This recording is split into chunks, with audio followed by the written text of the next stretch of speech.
I don't know if I can take it anymore. When you are depressed, you don't want to get out of It it. seems so hard today. You don't want to be bothered with anyone. I don't have any But motivation. overcoming depression is going to require that you get up and engage with life again. All I want to do is sleep. When you are feeling down, the worst thing you can do The last thing is I want to do is isolate hang out yourself, with my friends. because isolation actually intensifies sadness. I don't think this will ever So go I away. recommend finding a distraction that will shift your energy.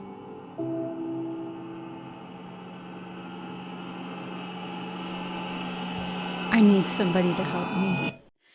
Thank you and welcome to the Mental Hell Podcast. This is Barbie Moreno. I am your host. And today I have guest with me, John Koenig, and he is an author, a hypnotist, and a past life regression facilitator. Thank you for joining us, John. Well, thank you very much for having me. I appreciate it. I asked you to come on this podcast with me because I am a fan of, being hypnotized in order to get through some subconscious, or maybe I don't know what kind of work it would be, but I would assume subconscious work that we can figure out maybe things that are causing us issues in our life, which my podcast being called Mental Hell is the stuff that we have in our head that's basically making us live in a hell. And I believe that this works. I know that there's a lot of people who think it's woo-woo, like a lot of other things. However, we don't.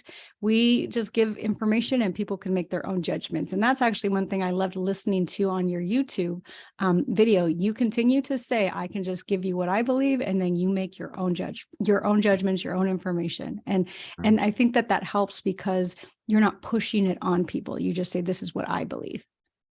You know, talking to your title, and it's an amazing idea, mental health.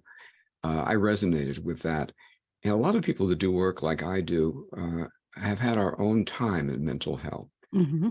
And, my story, you probably picked it up from my book, child of an alcoholic, and that brings a whole series of things, a lot of limitations that truly in my mind were self-imposed, but I didn't realize it at the time, of course. And we're going to talk about, I think my book, my autobiography is about past life regression, accessed through hypnosis.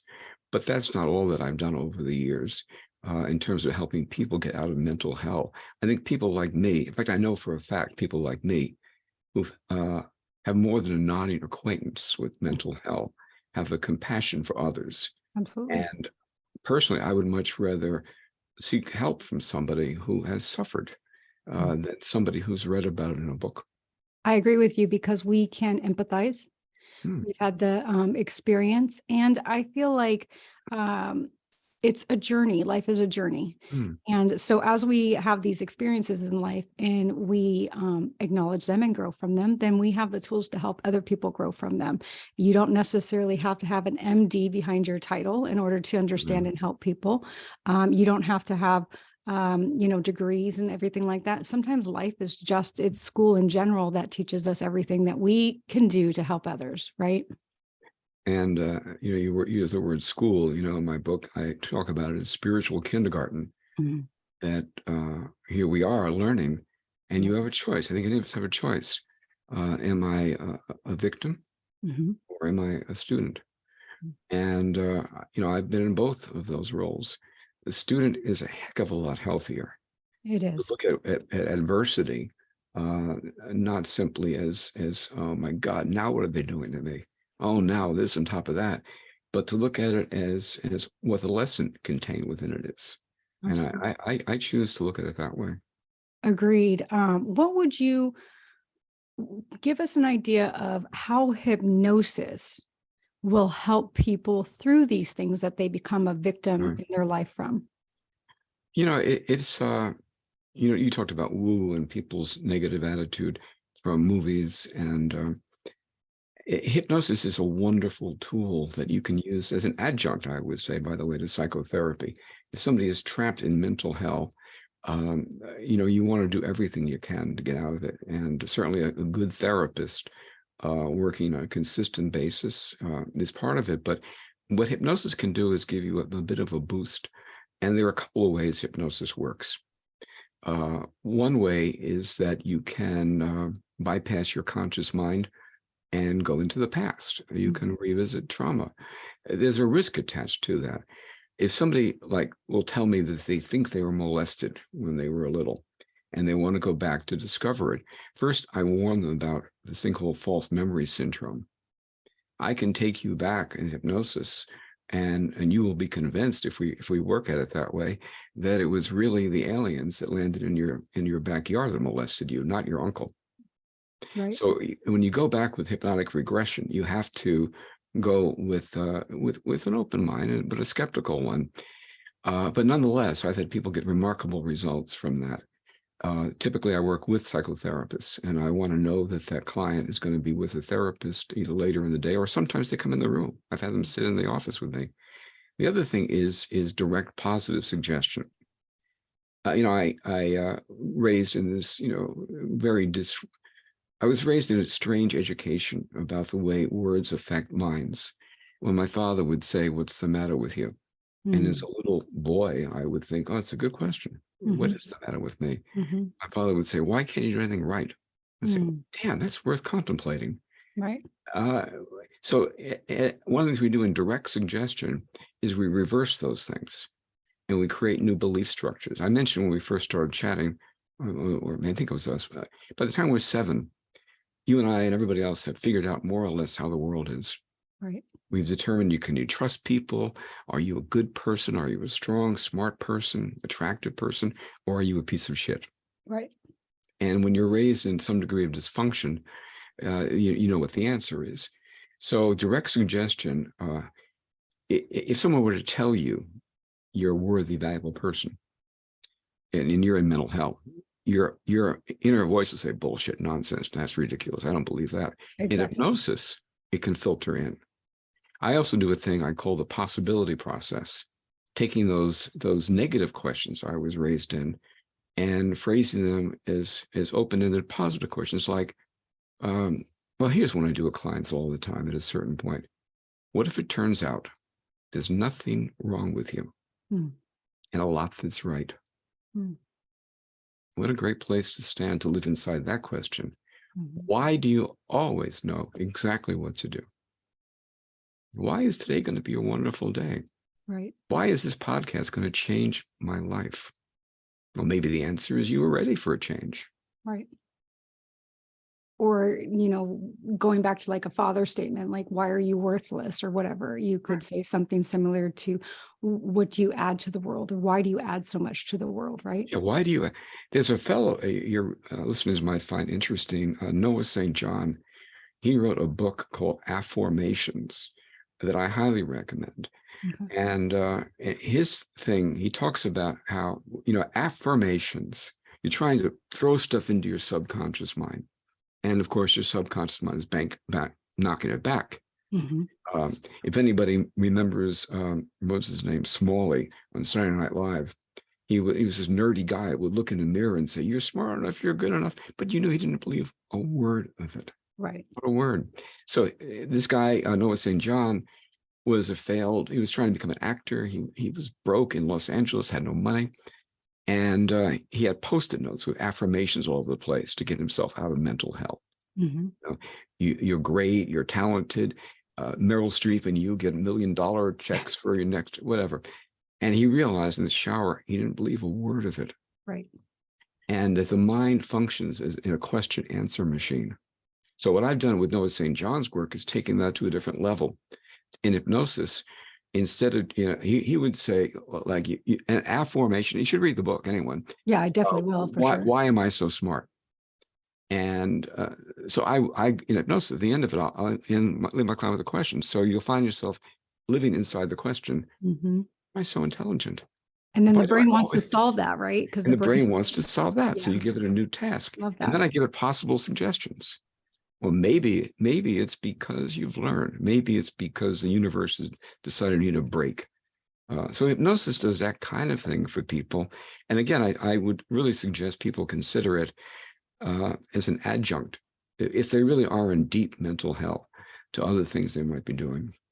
I love that. I actually would like to use that as a parent. And I think this would be a great tool as a parent, right? Yeah. Because, and it's funny, I actually think I kind of do that. Like I always will tell my son, like, why are you so playful? Or why are you so, Yeah. that kind of thing. And it was just more of a natural way of my communication with them. But asking a child, why are you so smart? Or why are you so inventive? Or why are you so creative? Or, because we all know that the mind's job is to solve problems, right? It's to basically make Right. sure that we are safe, that it's always going to be, I always tell people when they say, oh, have an empty mind, I'm like, it doesn't work that way. That is not what the mind's job is. It is the brain is to solve problems, make sure that we survive and that we're not in danger. So we'll always be thinking at some point on how to solve something. So give it something positive to solve. You'll love Noah St. John's book. Oh, I mean, I just love that idea. I think I told you before we started, I wrote a children's mindfulness book. I know. And this is going to be part of my next book because it's just such a lovely tool that's simple Mm-hmm. and yet so impactful. There was a guy, I did a lot of work, those of your listeners who know Werner Erhard and the old EST thing. And he was this consciousness raising leader in the 70s and I guess early 80s. And he said that you define yourself by the questions you live within. Mm. And he set out for himself the question of how do you make a world that works for everybody? Mother Teresa had a question like this huge question. And I'm not going to be Mother Teresa, or for that matter, Werner Erhard, but I want to live in questions other than why am I a piece of shit? Right. I mean, beautiful. Even if we can teach, like, let's say, again, a lot of us people who are in the field of helping others have been through traumatic things, oftentimes in our childhood. Like you said, the first 7 years are so very important. Even if you can teach the person or the child, I'm in this case thinking of the child, in a home that comes from an environment that's not supportive or healthy, by third party, i.e. school or whatever the case may be, a book, to ask themselves these questions. How impactful would that be? Because here you have somebody from the outside telling you you're a piece of shit, da, da, da, da, da. But you tell yourself, why am I, blah, blah, blah. Right. And so you can reverse that and reverse the trauma that's happening to the brain and the mind and the soul. Yeah. And we learn things, unfortunately, vividly, viscerally in moments of trauma.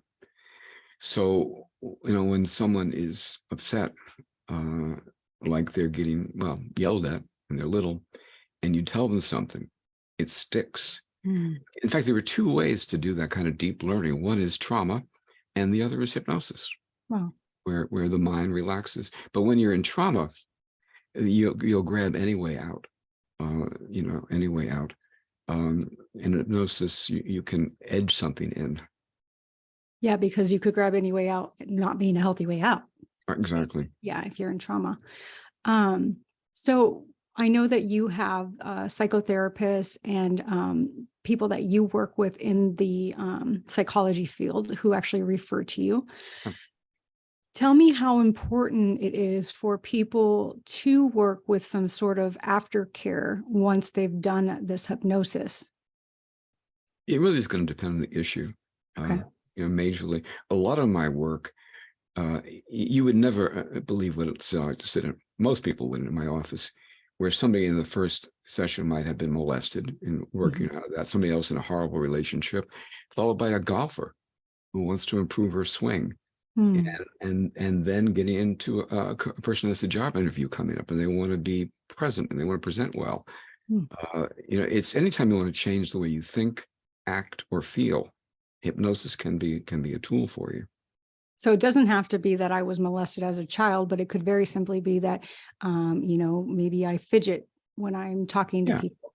Okay. Yeah. I like that there are so many different times in your space that you could use this, and times in your life with all kinds of different tools, because I think hypnosis has two different general thoughts, right? People think that you can make them quack like a duck. Right. These are the people who think that the stage hypnosis and all of that is what it's about. And then people say, well, I'm not that traumatized. I don't need to go into hypnosis in order to heal myself. But if can be used for other things, that's such a great tool. What tends to happen with this work is that I go through families that somebody knows that Uncle Ed got off of cigarettes and then, sends their kid in who's having emotional trouble. And that is how it works. But I belong to an association. You may have been trained with them as well, the National Guild of Hypnotists. Mm. And their vision is that hypnotism will be as ordinary a thing people do as going, say, to a chiropractor. Mhm. And I have clients I've been working with for years, and when they run into a major challenge, they'll call me.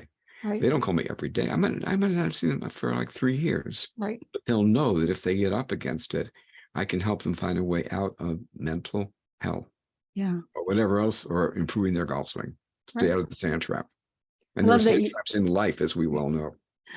I love that you continue to use the phrase of the title of the podcast, because you are giving life to the reason why I did name it this. And so I appreciate that a lot. It's a powerful phrase and a powerful thing you're doing. A lot of us are in mental hell, and we don't realize, if I can go into my philosophy, that we've chosen it. People like us, or like me, I'll speak for myself, who've done a lot of past life work. The idea is that we choose our situation. And that may sound radical to somebody. If somebody's in the midst of mental hell, like, really, I chose this? But this is how I look at things. And if anybody finds that too challenging, just to sit with it for a little bit. The notion that I have chosen to learn a lesson in what I call spiritual kindergarten or psychological kindergarten, for me, is empowering. Mm-hmm. And when things occur, rather than go, oh my God, now what are they doing to me? I look and see what the lesson is. I'm not saying I do this instantly. I'm not saying I do it perfectly. Right. I don't. But I do it fairly well, enough to have some peace of mind on a regular basis.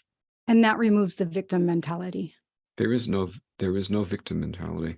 Right. Right. Which is, when we are a victim, we're just at the bottom, right? When we're a victim, you have nothing. You feel like you don't have options. You are not in control of anything. You are the last thing in life we want to be is a victim. Right. Yeah, definitely. So I was looking, through everything I could find on you, obviously. Mm-hmm. And I did find your site. Do you only see people in your office? Because I didn't see any way. No, I actually did see, I take that back. I did see that you do online, or, through like Zoom or whatever the case may be, but I didn't see that you do it for past life regression. That I'm a little bit squeamish about. I would do it for past life regression with somebody that I knew. I've got a database of about 3,000 current and former clients, and any of them I'd be happy to do it with, I think, because I know them. Regression generally is something that's, you don't know what you're going to bump into. In the past life work I've done in the office, I've had people in absolute, tears and upset. And in the office, I'm okay with that. I feel like they're safe. But if they're home, not only that, but at any moment, Zoom may decide to end this for technical reasons, not because we've said anything bad, but just because its connection went bad. So if I'm on a client with somebody and their back being burnt at the stake in 16th century Massachusetts, what do I do? So, yeah, it seems like almost they would have to have somebody at home with them or wherever they are. Has your contact information that could get you back on. Well, I always have kind of, even so, I always get phone numbers, so I know how to reach them and call 911 if somebody has a heart attack when I'm talking to them, for God's sake. But for this kind of thing, I wouldn't do it unless I knew somebody really well over Zoom. So we were talking also about the difference between a hypnotherapist. Oh, sorry, I got to stop for a second. There are some practitioners who do, and if somebody wants their information, they could email me. I'll refer to them. Okay. So some really good people that do it on Zoom. Okay, that's a nice resource to have. Let's talk about, just for the layman, what's the difference between a hypnotist? I hate that word just does not come out of my mouth well. Hypnotist and a hypnotherapist. I would say first, state licensing. Secondly, hypnotists like me generally work with people who are fundamentally well. We don't work with people who have major diagnosed mental conditions unless we have their therapist's awareness, and that's usually not a problem. Most therapists. You mentioned people asking about quack like a duck. I've been doing this work full time since 1998, and doing it in other ways since 78. And I've seen a huge change over the years. Right. I get much less quack like a duck than I did, say, in 1999. Right. I think people are becoming more aware of this resource, this tool. It's a tool. That's all it is.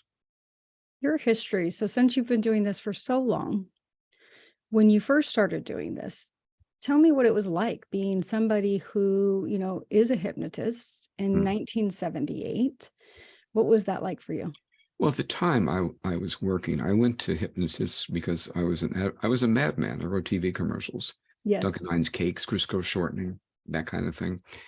El Producto cigars. I got a lot of people to start smoking cigars. Now you got to reverse that. I was working for the dark side. It really was. We had this thing at the time that we wanted women to smoke cigars. So I apologize, ladies, if any of you started. But he went to a hypnotist for creativity, and he got good results. So I went to the guy, and I could program myself to have campaign ideas, to go out to lunch, have lunch, come back, there they'd be. So I became trained at that time, and I did it as a hobby. And, I used it for creativity. But then in 1982, 83, I did this thing where I got the idea you could do this on video. And I developed what was at that time the world's first subliminal hypnotic video program called Hypnovision. Yes. And I was very successful on national television a few times, every bookstore in the country. You were on NBC, right? NBC and ABC. Yeah. Primetime news features. It was amazing. Yeah. And I quit work. This was just what you wanted to do. Yeah, and I thought, how can you possibly fail if you're on national television? And the answer is, yeah, it's possible. Distributors go out of business and other things. But when I had developed an ad agency that I sold, and I was 50, and I was too young to do nothing. And that my wife had a work Christmas party, and she hadn't told people that I was doing hypnosis. And the guy said, "How's retirement going?" Because you tell people you're a lawyer, or in your case, if you say you're a podcast host and author and whatever, right. They're all good with that. All good with that. But you say if you had a hypnotist to your thing, people would look at you maybe a little bit differently. So I guess that still does exist. It does exist. Yeah, I would imagine it does exist. It's not as much as it was back in the day. I think the same thing applies to the past life regression, right? Like, I feel like people are, okay, if I want to quit smoking, I would go see John. And, if I want to lose some weight, I'd go see John. But past life regression, like you guys at this point, you went over the edge, and I am just not with you. That's right. And that's not me, by the way. I love past life regression, but that is what I would say, a lot of people might say. So I want to ask you about that. But before I ask you about that, I wanted to mention, because you were in advertising, and the subliminal messages that we get that we're not aware of. Yeah. I actually watched this documentary that another gentleman I interviewed on a podcast told me about, and it talked about how Freud's nephew actually began using psychotherapy in order to sell items to market. Did you know about this? No. Okay, Freud's nephew? Freud's nephew. So he actually was one of the first people in the United States. So he left and came over to the United States, and he used psychotherapy in order to teach people what they wanted and basically sell to people. And that actually has to do with the women with the cigar thing. That's why it came up, because he was talking about, like, the cigarette company wanted to sell more cigarettes. And so they made it sexualized for women to smoke cigarettes. And it was acceptable then to men because they sexualized it, and it gave women a feeling of being kind of uppity up in the the thing that was to do at the moment. And so they used psychotherapy with that.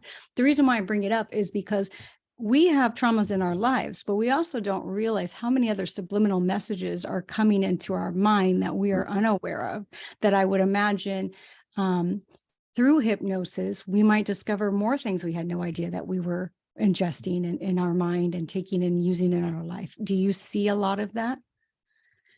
Well, you know, I worked at the highest level of advertising in the world.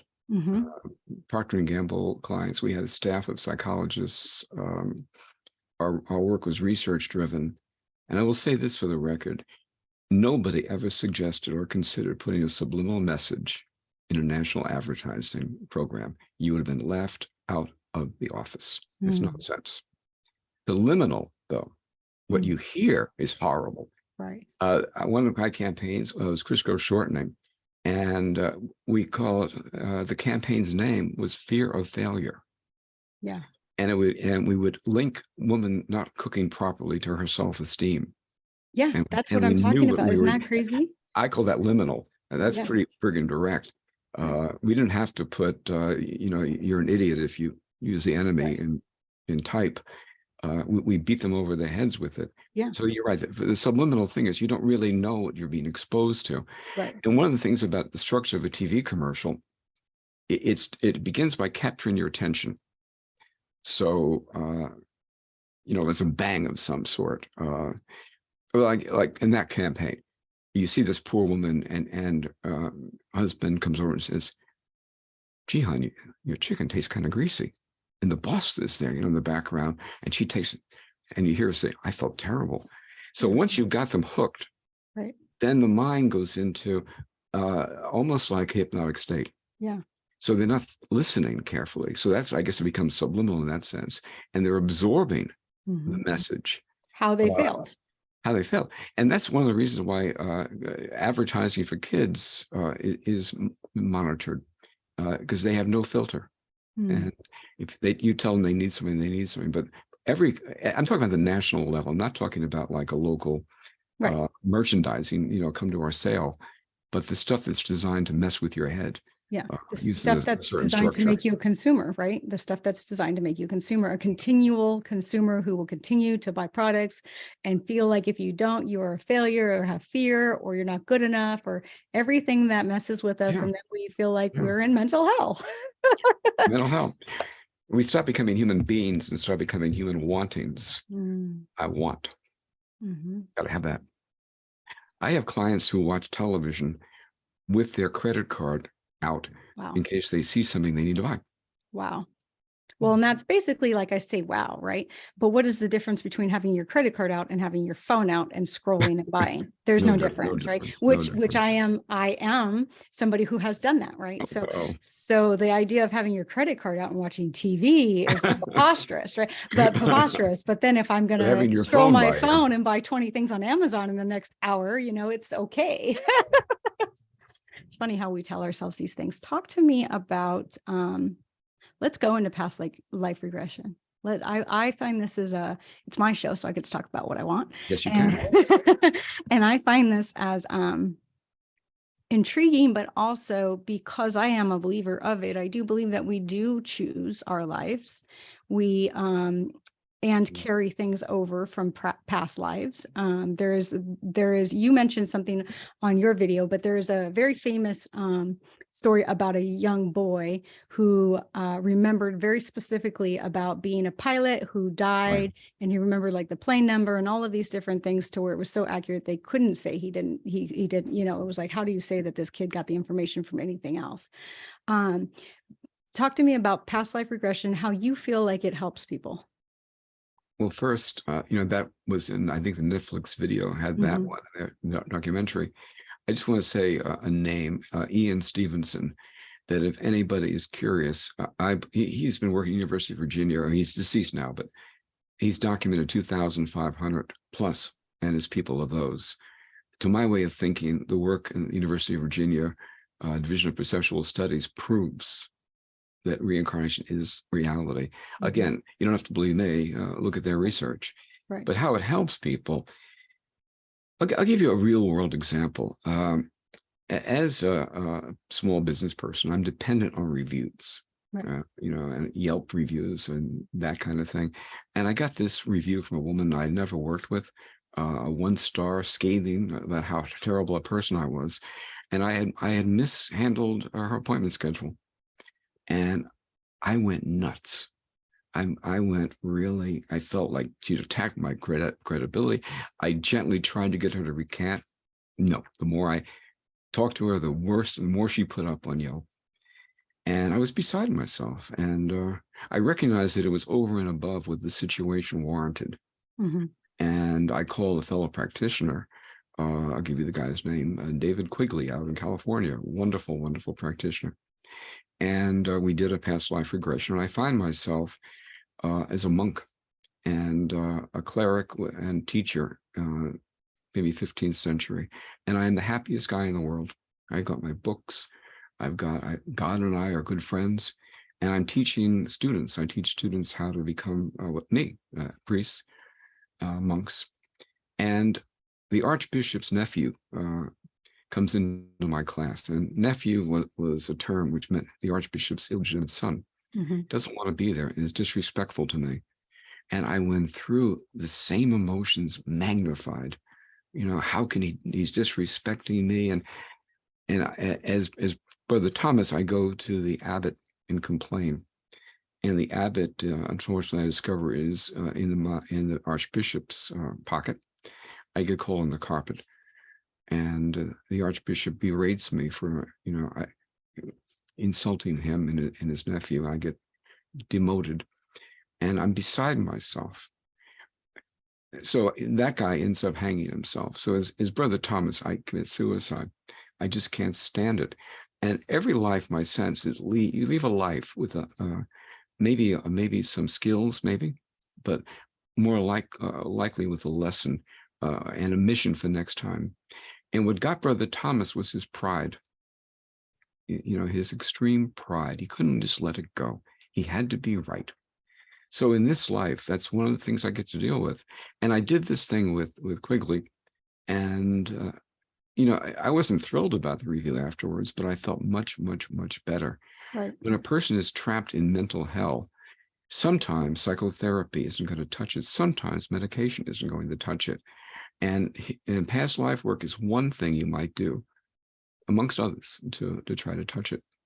Right, because other people could have told you, well, it's just one review, get over it. And you have this, it's built into who you are, this history where this is part of, what caused you to lose your life before, right? It was so upsetting to you. Yeah. I listened to you when you said that in your video. I love that story. And that is part of your book as well, correct? Yes. Mm-hmm. And you go into more detail about your wife. Oh, yeah. Tell me about your wife. I would love to know, was she somebody who was interested in hypnosis when you met? What was her reaction when, if she was not, or if she didn't, if this was just something that kind of came out of nowhere, or whatever the case may be, what was her reaction when you decided to go into the field and start researching and learning and all of that stuff? How was that relationship? The relationship is fine. Maria is my soulmate, but if you read the book, in a prior life, she was my husband. Yes. And yes. And she has no interest. Victor, my husband, Victor was a blacksmith. Maria was a blacksmith. No interest in this stuff whatsoever. And poor Maria had to go from one day I'm CEO of a small ad agency, and the next I'm a hypnotist. So it was a bit shocking. Over the years, I've talked to her around. Every time I get an email from a client that's had a good experience, I share it with her. So over the years, I did a hypnotic. You can do hypnotic progressions instead of regressions, and I did one with Maria, and she saw our next life. In our next life, she says, or she experienced it. She and we're Korean, and we work in a fishery. Huh. And our job is sorting fish, and we're just friends. We're best buddies in our next life. So I look forward to seeing her again. Not married, and in that case, same gender. When you do past life work, you bounce from gender to gender, circumstance to circumstance. One day you're the victim, one day you're the victimizer. And one day you're a bug in a grass. I read that part. Oh, that one, yeah. $100 to be a bug in a grass for Yes, and you have a, what was it, a water droplet out of in your view. yeah. Yeah. And that's one of the things about past life work is that it's well, you've done some of your own, Yes. so you Yes. know what I'm talking about. I do. And I feel like it's one of those things that goes back to you have to be open-minded. Mm, And also it goes back to what you were saying though. You go in with, you have to be careful who you're working with because they can right. put things in your mind. You can also go in with the idea that I used to be XYZ because you heard it from so and so, right? Like maybe you got to A read. psychic Right. told me I was Cleopatra in a former life. Exactly. Yeah. It's always funny. I saw something on TV and they had gotten a quote a psychic, and I'm not downing psychics. I'm just saying they had like a psychic reading and the psychic had told them in your past life, you were a king and in your past life, you were a queen. And the lady says, we're none of us ever anything but grand, people, like normal people, not in our past life. But anyways, but you do have to be careful with the idea that, you go in and you think because somebody told me, blah, blah, blah, that they then create the story and make it real for themselves. Is that something that can happen? Most definitely. Yeah. And that applies to hypnosis generally. Mm-hmm. Hypnosis is defined as bypassing the analytical factor. So if you have the thought, an analytical thought, I was Cleopatra, then you're going to try to push the session there. What's going to happen is you're not going to enter trance. You're going to stay fully conscious, trying to imagine you were Cleopatra, in some way, or you're going to fight with what's coming up. The best way to do hypnosis, but particularly past life work or any regression, is to take whatever's there and just, it may seem bizarre to you. Right. The last one I did, it was just dark. And it turned out that I was in the middle of the field. It was night. And then things began to develop. So you need to go into it with patience, whoever you end up doing. And again, I would, podcasts, by the way, are a great way to find practitioners, Mm-hmm. To look at some podcasts and see if you find somebody that you resonate with. Right. And give them a call. And most of us will be happy to talk to people. Right. A little bit about it on the phone, you feel it out. It's a very intimate thing. And you and the past life facilitator are going to go on a journey together. You have to trust the person, I think. Yeah, that's what I was going to say next is that, what are the bad, what are those, the bad seeds or whatever it is they call that in your industry? Talk to me a little bit about that and how to spot one. I'm not sure I'm really aware of many. I would advise the listener to listen to their gut. Okay. Every once in a while you hear something, but they're so rare. Hypnotists generally, believe it or not, are among the most ethical people I think you're going to find. Most of us is part of a spiritual path. Mm-hmm. I'm like old now, and over my life I've learned to listen to my feelings. Yeah. If I feel there's something wrong, every time I tried to talk that down, I realized that was a mistake. Absolutely. I feel like that is something Do you? that one, absolutely for myself, but also I feel like that is something that we have been taught to ignore. Particularly men, have been taught not to have feelings in general. But then we're taught, they always say like a little kid, when a little kid doesn't want to go hug, Auntie JoJo she's never met before, and you force her to hug it, you're devaluing her feeling of not wanting to hug somebody she doesn't know. And then now she doesn't trust that. And so she goes and, trusts people that she doesn't know, even though her gut tells her not to. Right. And so that's a good observation. Yeah, that sounds right. Yeah. So we really teach people not to follow their gut. I do feel like it's getting better. It is part of my goal with the mindfulness for children and things like that. Tell me, through hypnosis, if you feel like you're somebody, I'm a very spiritual person. I am not religious in any way, but I'm a very spiritual person. It's part of my life, my daily moments. It's just how I live. I just feel like I'm part of everything. That is what we are, I feel. That being said, if you feel like you have, let's say, talents or gifts that you want to unlock, not spiritual always, but just like, let's say maybe you, when you were younger, you really loved building with Legos. And then you were told by your parents, no, you're going to be a doctor. And then can they go to hypnosis to unlock the love that they had for building Legos, and maybe that would bring them to a career in engineering? Yeah, it could. And I mean, that whole thing, you just described a multiple session Yeah. program for that person. They'd have to get rid of the idea that it wasn't okay to be who they are. Mm-hmm. There's probably a trauma. There's, at least one major trauma. Trauma can be a period of time as well, and a lot of different things that you hear. But we go back, we have to unlock that and give the person the power to, we all live by rules, I think. And I did a program, I forgot about this years ago. I did a program called Happiness Training around the time that they were beginning to develop positive psychology. And I called it Breaking the Rules That Rule Your Life.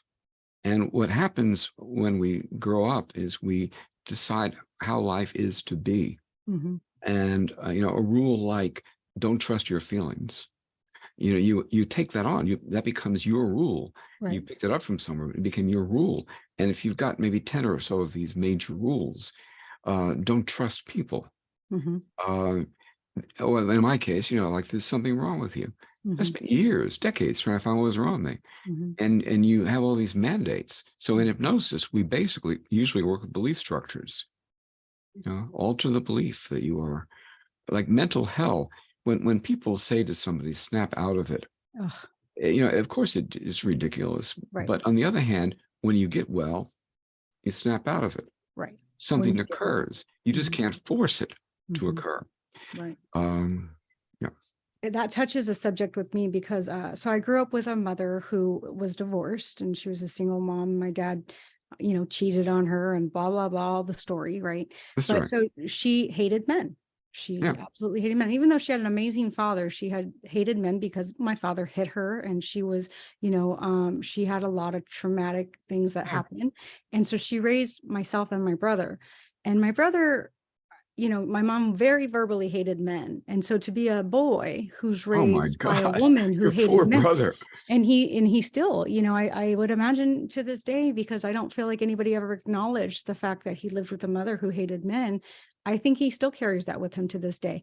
And for me, as a woman and as a little girl, I was taught all men are useless, all men are mean, and to hate men. And so in my life of having relationships, it wasn't until I met my husband, and even us working through our 12 years together, I would even say in the last few years, that I really learned not not all men are horrible. And it really affected my relationships. I would pick horrible men just to prove the fact that they were horrible, right? Yeah, that proves it. That proves it. Another one of those. It proves it. My mom was right, so, and I didn't know I was doing these things, but this was what I was told. And it was one of the things that was in my mind. And then I automatically was attracted to horrible men because this is what, and through all of the work that I've done on myself, my poor husband, you'll hear if you ever listen to my podcast, my poor husband has really been amazing to put up with me for so long. But everybody has their things, but I always, no matter what he did in my mind, I would go into the place of how is he manipulating the situation? Where is he doing something bad? Because in my mom, all men were bad. Men were cheaters. They were this, they were that. And so I had to get to a place where I don't know if I'm even 100% healed, because I have to actually consciously make sure that these thoughts are not processed, like they may come up, but I have to make sure that I understand where they're coming from. But this has been something that I really feel like I think all lessons are valid, but I do think it has been a detriment to my life with male relationships. And I had to be very careful as raising a son not to pass that message along. And again, I have an amazing husband who is an amazing dad, but I have a little boy and he's 9 years old. And I actually have to be very careful on his how much time he spends with my mom, because even though she loves him and she does love him, she doesn't know the messages that she's giving, right, to either him or my older daughter, because these are things that are just part of what she told herself, the story that she has, what she's been through. And no matter how much she may love my children, it's still part of who she is. And it's a message that's conveyed whether or not it's intentional. In many different ways, probably. Yeah. I want to go back for a second to your brother. As challenging as it might be for you, but for him, Oh yeah. the Devastating. notion of self-hate, Yep. the Stockholm syndrome. Mhm. Who I am is I'm supposed to hate myself. Right. Talk about mental hell. Exactly. And I Who I won't am go is I'm in, supposed to hate myself. and I won't go into my brother's life. That's his life, but That's his life. I can But guarantee you go you. into your mother's, and he must have some element of that. Oh, well, that's what I'm saying. I won't go into details of his life, but I can guarantee you this has made his life the way that it is, Yeah. and the struggles that he's had. And I had my own experiences, but I can't even imagine. And I think about this sometimes when I think about my brother. I can't even imagine being a little boy and being basically taught that all men are shit, to be honest with you. Right. I mean, like you said, how do you get out of that? Well, a little reframe. Consider that remind you that you and your brother chose your mother. Yeah, I know. I always wonder about up in what they call the bardo in Tibetan Buddhism. Yeah. You sit around, like a menu. You got a McDonald's now. You can press in. I'll take this, mother, and et cetera. And here you both are learning different things, and I find that a much more empowering way of looking at For it. years and years and years, I made the way I was treated to be my excuse to do whatever I wanted. Right. And I don't do that anymore. And I feel like for me, it's the same way. I can see why, because I do believe you choose your parents as well. I can see why I chose her. And Yeah. my mom and I have had some amazing times in our life. Like this is not all that defines her, right?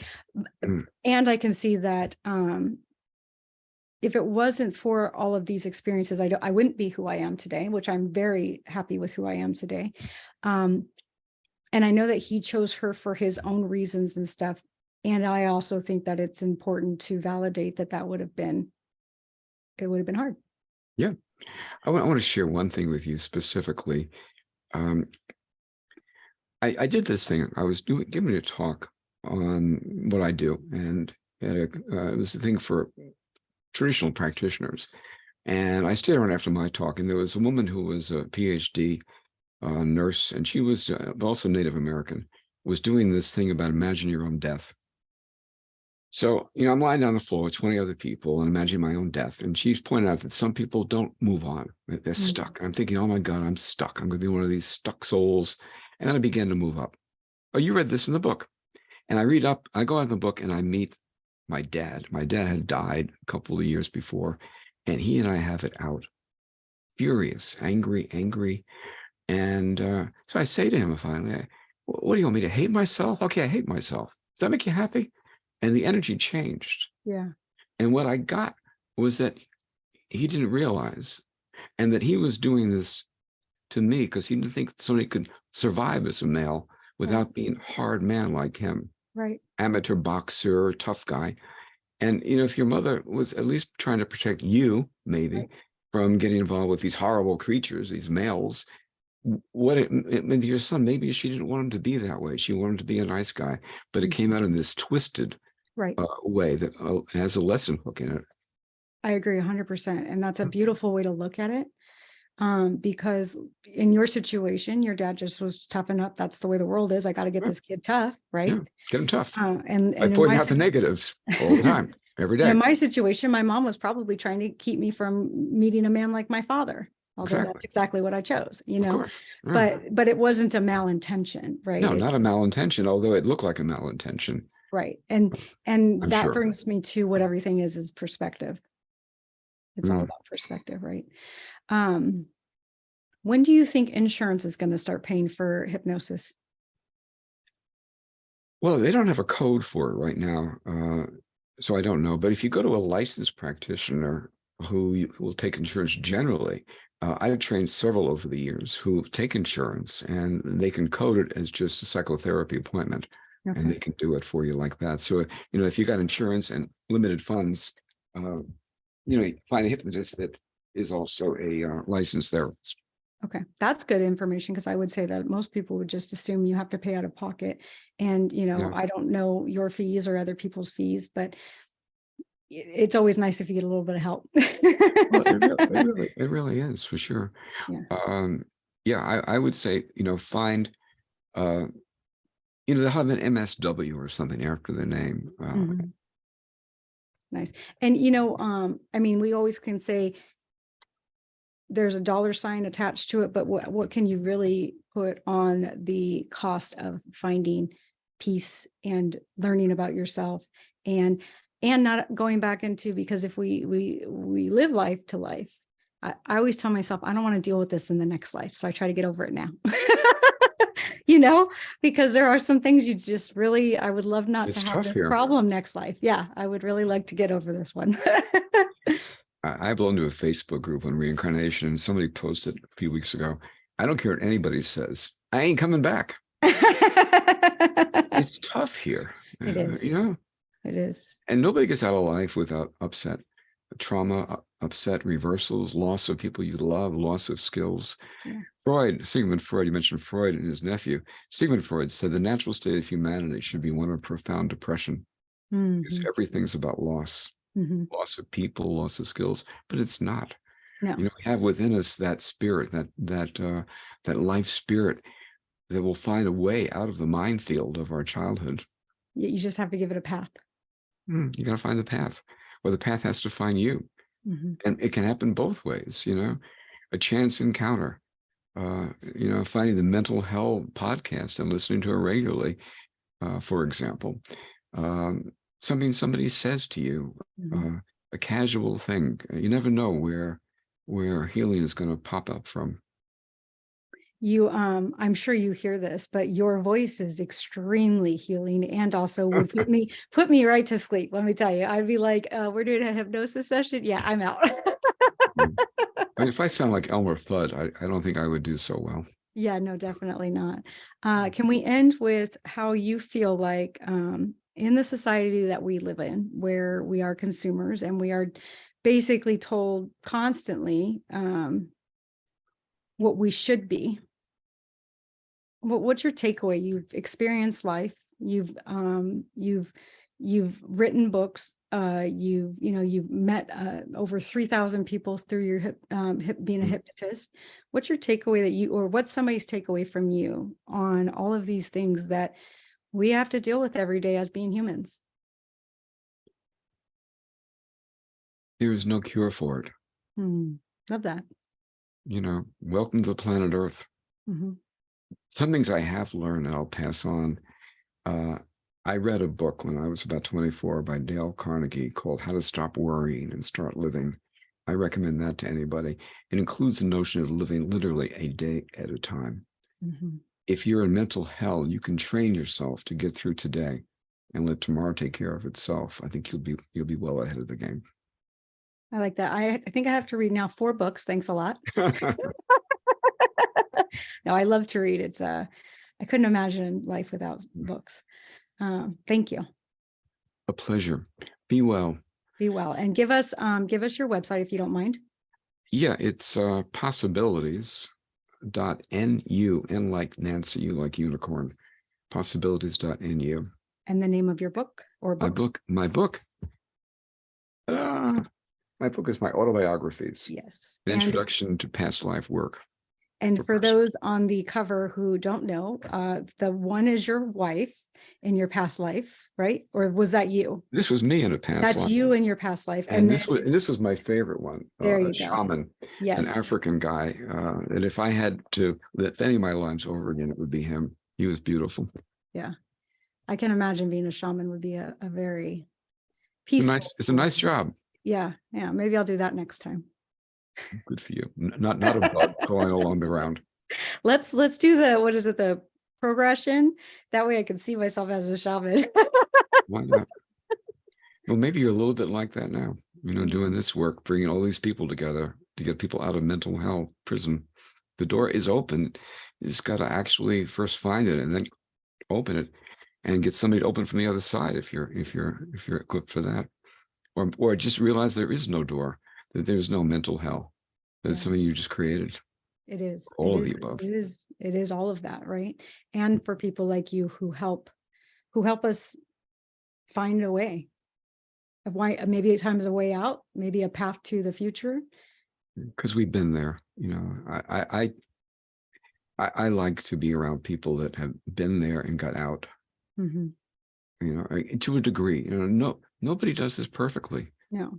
I mean, maybe Buddha was Buddha, but I ain't Buddha. Yeah. I got flaws and limitations. I don't think I'd want to be Buddha. I mean, look at all the fun we're having. It is entertaining. Well, I appreciate you, John. And I will make sure to include all of your information in the description so people can reach out to you if they are interested.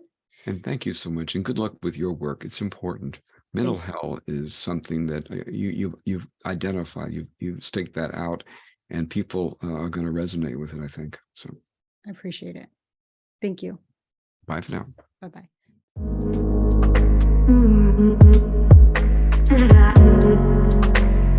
Thank you.